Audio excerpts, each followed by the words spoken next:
लखनऊ के लोक भवन में मुख्यमंत्री योगी आदित्यनाथ ने निवेश मित्र 3.0 पोर्टल का शुभारंभ किया है। ये एआई आधारित सिंगल विंडो सिस्टम निवेश प्रक्रिया को आसान बनाएगा और प्रदेश को 10 खरब डॉलर की अर्थव्यवस्था की ओर ले जाने में मदद करेगा।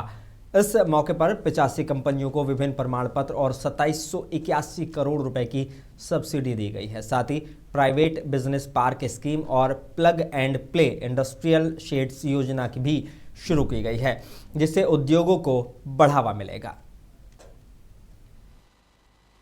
उत्तर प्रदेश देश के अंदर इन्वेस्टमेंट के बेहतरीन डेस्टिनेशन के रूप में अपने आप को स्थापित कर सके, जो सपना आज से 9 वर्ष पहले हम लोगों ने देखा था, आप सबकी उपस्थिति उस सपने को जमीनी धरातल पर हकीकत में उतारने वाली है। आपने प्रदेश की इस डबल इंजन सरकार पर विश्वास किया, तो आपके विश्वास पर खरा उतरने के लिए उस प्रकार का वातावरण आपको मिल सके, इसको प्रदेश की इस डबल इंजन सरकार ने प्रभावी ढंग से जमीनी धरातल पर उतार करके आपके सामने प्रस्तुत किया है, और जिसके कारण आज पूरे देश के अंदर किसी भी उद्यमी के लिए सबसे पसंदीदा निवेश का स्थल कोई होता है तो वह उत्तर प्रदेश होता है। और इस विश्वास को देख करके हम लोगों को भी लगता है कि वास्तव में यह विश्वास ही हमारी सबसे बड़ी पूंजी है। साथ ही सीएम योगी ने कहा कि आज हर जिला मुख्यालय 4 लेन के साथ, हर तहसील और हर ब्लॉक मुख्यालय 2 लेन के साथ जुड़ चुका है। इनलैंड वाटरवे की सुविधा आपने देखा होगा, वाराणसी से पूर्वी बंदरगाह को जोड़ने के लिए देश का नंबर 1 का इनलैंड वाटरवे आज यूपी के पास। यूपी देश के अंदर सबसे अधिक सिटी में मेट्रो का संचालन कर रहा है। 7 सिटी हमारी ऐसी हैं जिसमें हम मेट्रो का संचालन 17 के पहले एक भी नहीं था, ये 17 के बाद ही सब ये हैं। Inter state and international connectivity UP की ये 4 लेन से जुड़ चुकी है। हर जिला मुख्यालय 4 लेन के साथ, हर तहसील मुख्यालय 2 लेन के साथ, और हर ब्लॉक मुख्यालय भी 2 लेन के साथ जुड़ चुका है। यह बेहतरीन कनेक्टिविटी के साथ साथ सीमलेस बिजनेस का उस प्रकार का वातावरण देने का काम आज उत्तर प्रदेश आदरणीय प्रधानमंत्री जी के मार्गदर्शन में सफलतापूर्वक कर रहा है।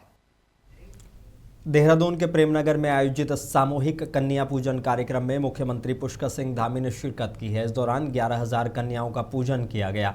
सीएम पुष्कर सिंह धामी ने कहा कि ये कार्यक्रम बेटियों के प्रति सम्मान और हमारी सनातन परंपरा का प्रतीक है। उन्होंने कहा कि ऐसे आयोजन नई पीढ़ी को अपनी संस्कृति और विरासत से जोड़ने का काम करते हैं। पूजन का कार्यक्रम है जिसमें 11,000 कन्याओं का पूजन किया जा रहा है। निश्चित रूप से ये हमारी कन्याओं के प्रति हमारा समर्पण, हमारा भाव, आदर और सम्मान बेटियों के प्रति दर्शाता है।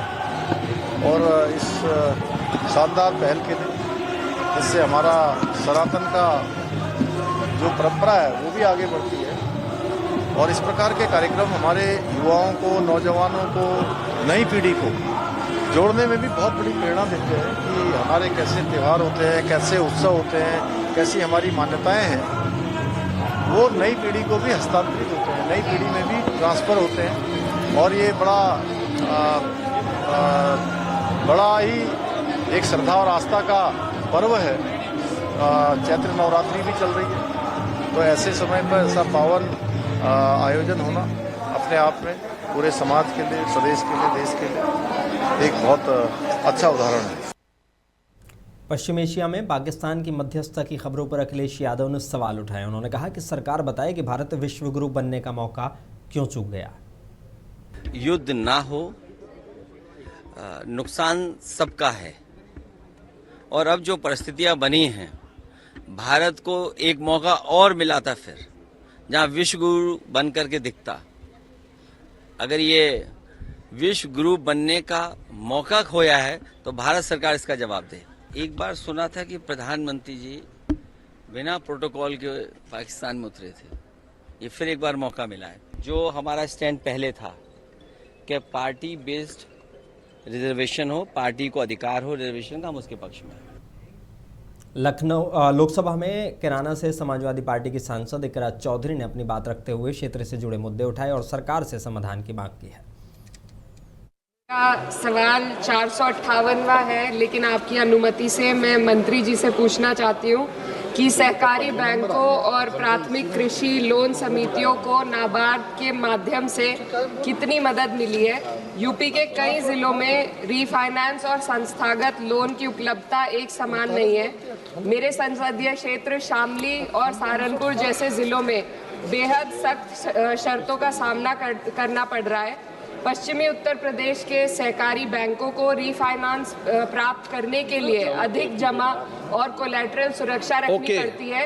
तो मेरा बस अध्यक्ष जी, मंत्री जी से सवाल है कि जो अग्रणी जिले को विशेष वित्तीय लोन सहायता दी जा रही है, तो अन्य जिले जैसे शामली सहारनपुर के सहकारी बैंकों को पर्याप्त रीफाइनेंस और लोन सहायता सुनिश्चित करने के लिए मंत्रालय क्या कदम उठा रहा है, जिससे कि छोटे किसानों को आसानी से लोन मिल सके। यूपी कैबिनेट में गेहूं के एमएसपी बढ़ाने पर कांग्रेस ने सवाल उठाए हैं। अयोध्या के जिलाध्यक्ष चेतनारायण सिंह ने कहा कि ये बढ़ोतरी ऊंट के मुंह में जीरा है और किसानों को इससे कोई खास फायदा नहीं होगा। उन्होंने कहा कि फसल का दाम तय करने का अधिकार किसानों के पास होना चाहिए। वहीं महानगर अध्यक्ष सुनील कृष्ण गौतम ने इसे किसानों के साथ छलावा बताया। साथ ही विदेश नीति को लेकर भी सवाल उठाए हैं। कठपुतली बनने का प्रयास कर रहे हो। आपने इस देश के कृषि संयंत्रों पर वहां समझौता कर लिया। आप अमेरिका जो कह रहा है उस पर आप झुकते चले जा रहे हो। जो दिखा रहा है कि भारतीय जनता पार्टी के राज में हिंदुस्तान का भविष्य सुरक्षित नहीं है। आप स्वयं देखिए, अमेरिका पूरी तरह से भारत की नीतियों पर हावी होता जा रहा है। अमेरिका के इशारे पर हिंदुस्तान अपना व्यापार कर रहा है। अमेरिका इसको डराता है। अमेरिका ने ईरान को भी डराया। ईरान क्यों नहीं डरा? अमेरिका ने भी यूरोप के देशों को डराया कि आप युद्ध करिए ईरान के साथ, सबने मना कर दिया। लेकिन आज भारत सरकार इस पूरे युद्ध में कहीं भी इसकी भूमिका, जितनी कमजोर भूमिका हिंदुस्तान की आज ईरान और इजराइल की लड़ाई के बीच में, अमेरिका की लड़ाई के बीच में हिंदुस्तान की भूमिका इतनी कमजोर है, उतनी शायद कभी नहीं रही। सुप्रीम कोर्ट के फैसले के बाद, जिसमें धर्मांतरण के बाद SC ST लाभ न मिलने की बात कही गई है, मुरादाबाद में वाल्मीकि समाज में इसको लेकर खुशी का माहौल देखने को मिला है। भारतीय वाल्मीकि धर्म समाज के बैनर तले लोगों ने सड़क पर लड्डू बांटकर जश्न मनाया। संगठन के राष्ट्रीय निदेशक लल्ला बाबू द्रविड़ ने सुप्रीम कोर्ट को और इस मुद्दे पर संघर्ष करने वालों को आभार जताते हुए सभी को मुबारकबाद दी है। माननीय सुप्रीम कोर्ट ने जो आदेश दिया है कि जो धर्म परिवर्तन करके ईसाई और धर्मों में चले जाते हैं और वो ST SC का फायदा लेते हैं, उन पर रोक लगा दी गई है। और हम इस बात से पूरे सुप्रीम कोर्ट को बधाई देते हैं। और जिन लोगों ने संघर्ष करा है कि उन्हें एक ही देखो हक मिलना चाहिए, उन दोनों हाथों में लड्डू लेते थे, वो आज से ख़त्म हो गया है सुप्रीम कोर्ट के आदेशों से। और हम सभी संघर्ष करने वालों को भी बधाई देते हैं, सुप्रीम कोर्ट को भी बधाई देते हैं।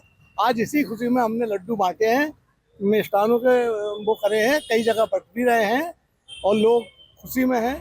वाल्मीकि समाज के, दलित समाज के लोग, कि हमारा हक जो दूसरे खा रहे थे अब वो नहीं खा पाएंगे। मुजफ्फरनगर पुलिस ने ऑपरेशन सवेरा के तहत बड़ी कार्रवाई करते हुए नशा तस्करी से जुड़ी करीब 80 करोड़ की अवैध संपत्तियों को जब्त करने का आदेश हासिल किया है। बुढ़ाना थाना पुलिस ने तस्कर बाबू उर्फ रियाज को गिरफ्तार कर जांच में 34 संपत्तियों की पहचान की थी। NDPS एक्ट के तहत कार्रवाई करते हुए सभी संपत्तियों को जब्त किया जाएगा। SSP ने कहा है कि नशे के कारोबारियों की आर्थिक कमर तोड़ी जाएगी। पिछले दिनों में हमारे यहाँ लगभग 1 किलो से ऊपर स्मैक पकड़ी गई थी। एक रियाज उर्फ बाबू नाम का अपराधी था, जो कि शाहजहांपुर का एचएएस है और उसके खिलाफ नारकोटिक्स एनडीपीएस के तमाम मुकदमे दर्ज हैं। और जब वो पकड़ा गया था तो तमाम उसकी प्रॉपर्टी का चिन्हीकरण करने की कार्रवाई आदित्य एसपी आरए और सीओ बुढ़ाना तथा उनकी टीम द्वारा किया जा रहा था। भिन्न प्रकार के जब चिन्हीकरण किया गया तो उसमें 35 प्रॉपर्टी उनकी चिन्हित की गई, जिसके आधार पर उसका मूल्यांकन किया गया। लगभग 80 करोड़ के आसपास की जो प्रॉपर्टी से भट्टा है, शोरूम्स हैं, मकान हैं। 2012 के बाद 2012 में जो उसके प्रॉपर्टीज़ थी वो उनके जो एंसेस्ट्रल प्रॉपर्टी थी, उसके अलावा उन्होंने जो कोई सोर्स ऑफ इनकम ना होने के बाद इसी एनडीपीएस के तहत जो कार्रवाई करते हुए उसने जिसमें अवैध व्यापार किया, उसने उसी आधार पर उसने प्रॉपर्टी कमाई थी, जिसके आधार पर 68F साफेमा एक्ट दिल्ली से इसका आदेश हुआ है, जिसमें इस व्यक्ति के खिलाफ सीजर की कार्रवाई अग्रिम दिनों में सुनिश्चित की जाएगी। बाकी माननीय न्यायालय का आदेश इसमें सुनिश्चित हो चुका है।